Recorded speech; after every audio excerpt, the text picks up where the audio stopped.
حضرت عبادہ بن صامت رضی اللہ تعالیٰ عنہ کی روایت طلاق کے سلسلے میں،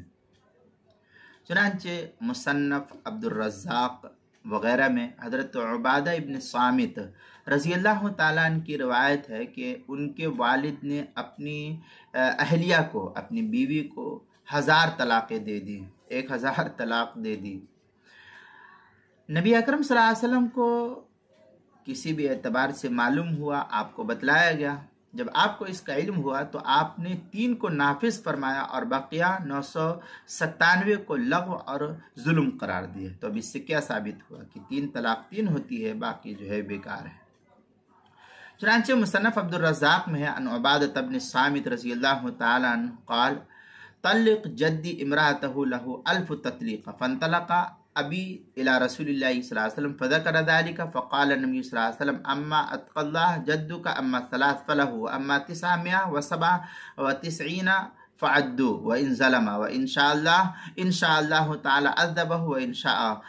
غفر له۔ اس طریقے کی عبارت بھی ہے مصنف عبدالرزاق جو مجلس علمی بیروت کا چھپا ہوا نسخہ ہے، اس کی 6ٹھی جلد صفحہ 393 حدیث نمبر 11339 پر اس کو نقل کیا گیا ہے۔ سنن دارقطنی میں ہے ان انس بن مالک ان انس رضی اللہ تعالی عنہ قال سمعت معاذ بن جبل رضی اللہ تعالی عنہ یقول سمعت رسول اللہ صلی اللہ علیہ وسلم یقول یا معاذ من طلق لبدعۃ واحدہ او 2 او 3۔ اس طریقے کی عبارت جو الزمناہ بدعہ، یہ سنن دارقطنی جلد نمبر 4 صفحہ نمبر 30 حدیث نمبر 3975 جو مکتبہ دارالایمان سہارنپور سے چھپا ہوا نسخہ ہے، اس کے اندر فتاوی شام میں ہے لو قال انت طالق مرارن او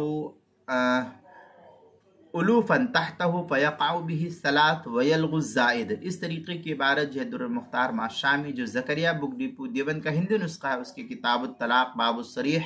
جلد نمبر 4 صفحہ نمبر 504، اور جو کراچی کا چھپا ہوا نسخہ ہے فتاوی شامی کا، اس کی 3ری جلد صفحہ 380، کتاب المسائل اس کی 5ویں جلد صفحہ 155 پر اس کو نقل کیا گیا ہے، وہاں دیکھ سکتے ہیں۔